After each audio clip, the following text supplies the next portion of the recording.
Okay, Assalamualaikum. InsyaAllah saya akan terangkan apa projek inovasi yang saya buat. Okay. Projek inovasi yang saya buat adalah KPG3, iaitu kotak pasir garis 3.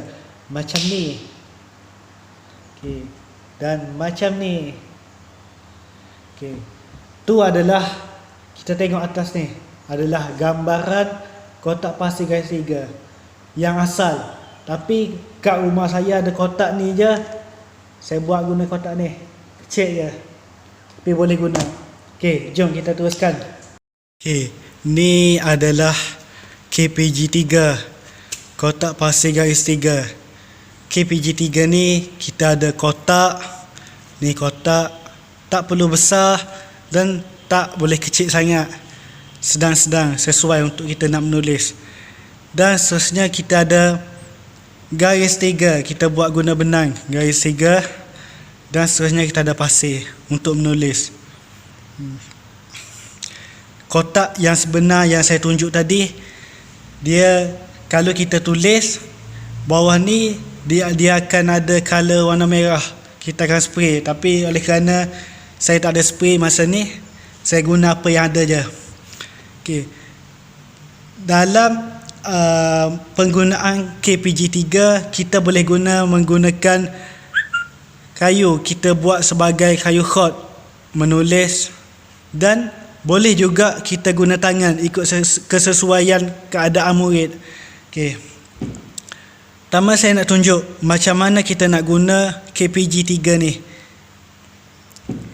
Okey, first kali kita akan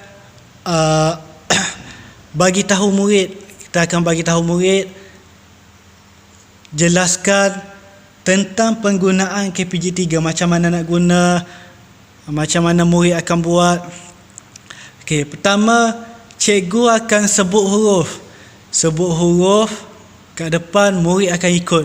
Contohnya cikgu sebut fa, lepas tu murid akan sebut fa. Dan lepas murid sebut, cikgu buat tunjuk contoh macam mana nak menulis. Lepas tu baru murid akan ikut. Contoh huruf fa. Okey, macam mana kita nak tulis huruf fa? Okey. Mula-mula kita guna ni untuk mudah. Kalau tak nampak, saya minta maaf. Okey. Kita guna fa.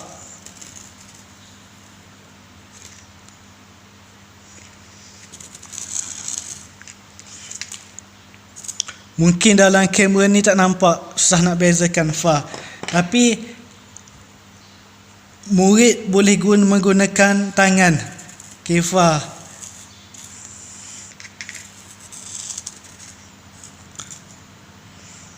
Okay, murid akan menulis sampai huruf terbentuk, dan guru akan memantau, buat pemantauan setiap kali murid tulis, guru pantau. Setiap kali murid tulis, guru pantau.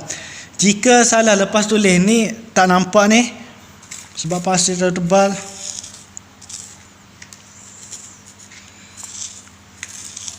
Okay, ni saya bagi contoh keadaan dia, cara nak guna.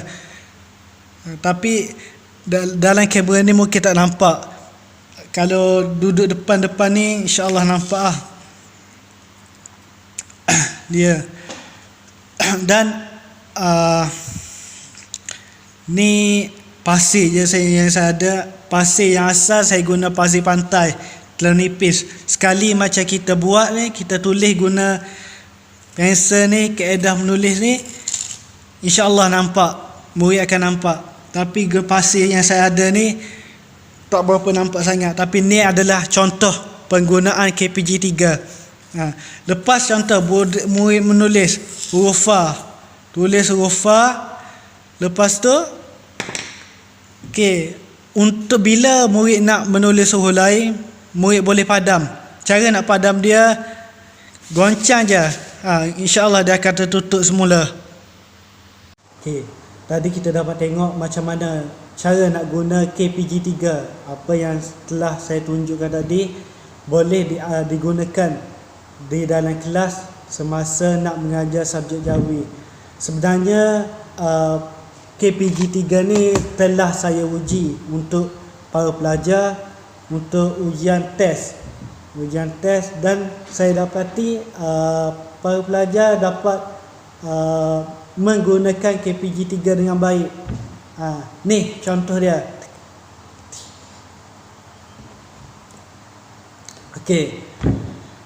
Apabila saya gunakan KPG 3 ni dalam kelas tahun 1, saya buat cara pair iaitu satu kotak KPG 3, 2 orang pelajar, 2 orang murid. Mereka akan berkongsi. Contoh, mula-mula Ahmad buat dulu. Ahmad buat. Lepas tu Muhammad akan tengok Ahmad buat. Lepas tu Muhammad buat. Ahmad pula tengok Muhammad buat. Dalam keadaan sharing and pair tu, cikgu akan pantau. Jika ada kesalahan, cikgu akan perbetulkan segala kesalahan yang ada. Okay. Dan KPG 3 ni memang mudah. Kita tak perlu guna pemadam untuk nak padam kesalahan. Just kita goncang, bagi sama rata pasir, lepas tu tulis balik. Dan mungkin pasir yang dalam ni kurang nampak sebab pasir terlalu besar. Dan pasir yang saya gunakan sebenar nipis, iaitu pasir pantai. Tak sama dengan pasir ni. Okay. Dan bila tulis dia mudah nampak. Ni mungkin yang saya tunjuk tadi sukar sikit untuk nampak dalam kamera sebab faktor kamera dan faktor lighting kurang sikit. Okay. Dan apa yang saya nampak kekurangan dia, guru perlu mengawasi budak dengan maksimum sebab kita nak ajar ni guna KPG 3 bagi murid tahun 1. Bagi murid tahun 1, kemahiran menulis dengan guna pasir. Kita takut para pelajar ni ambil pasir baling dekat muka kawan, mungkin akan terkena mata ke, lebih bahaya sikit lah. Sebab tu guru perlu bagi arahan yang tegas, perlu pantau setiap pergerakan dan setiap apa yang dibuat oleh guru, dibuat oleh murid. Dan seterusnya, kenapa saya rancang KPG 3 ni? Sebab saya tengok macam mana kita nak bina idea kreatif budak-budak ni, murid, dengan guna bahan terpakai, kotak bahan terpakai, tali. Lepas tu kayu ni boleh dapat mana-mana je, tu pasir. Mudah untuk dapat dan mudah untuk bina. Kos pembinaan taklah begitu banyak, sedikit je. Cuma memerlukan kesabaran untuk buat KPG 3 ni.